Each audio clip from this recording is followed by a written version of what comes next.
Alchemist എന്ന പുസ്തകത്തിൽ ഇപ്രകാരം ഒരു സംഭവമുണ്ട്. നിലാവില്ലാത്തൊരു രാത്രി വെറുതെ മാനത്തേക്ക് നോക്കി കിടക്കവേ അവൻ ആൽക്കെമിസ്റ്റിനോട് പറഞ്ഞു, ഒടുവിൽ വല്ലാതെ ദുഃഖിക്കേണ്ടി വരുമെന്നോർത്ത് എൻ്റെ മനസ്സ് പരിഭ്രമിക്കുന്നു. ആൽക്കെമിസ്റ്റ് പറഞ്ഞു, എന്നാൽ നിന്റെ ഹൃദയത്തോട് പറഞ്ഞേക്ക്, അതുകൊണ്ട് യാതൊരു പ്രയോജനവുമില്ലെന്ന്.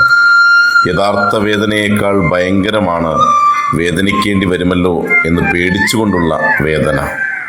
അതെ, സ്വന്തം സ്വപ്നം സാക്ഷാത്കരിക്കാനുള്ള യാത്രയിൽ ഒരു ഹൃദയവും നോവനുഭവിക്കേണ്ടതില്ല.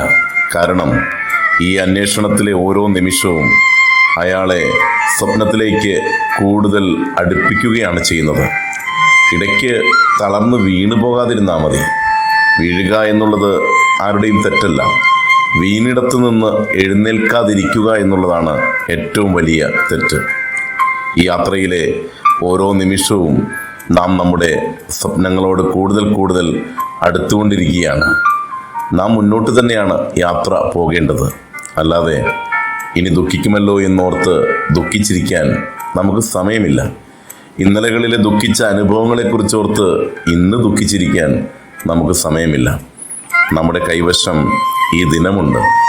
ഈ ദിവസത്തെ കുറേ മണിക്കൂറുകളുണ്ട്, കുറേ മിനിറ്റുകളുണ്ട്. അവയെ എത്രത്തോളം നമ്മുടെ ലക്ഷ്യത്തിന് വേണ്ടിയിട്ട് ഉപയോഗപ്പെടുത്തുവാൻ സാധിക്കുന്നുവോ അത്രയും ഉപയോഗപ്പെടുത്തുക, ആസ്വദിക്കുക. കയ്യിലുള്ള നിമിഷം അതുതന്നെയാണ് നമ്മുടെ ജീവിതം. ആസ്വദിക്കാം നമുക്ക്. നേരുന്നു ശുഭദിനം.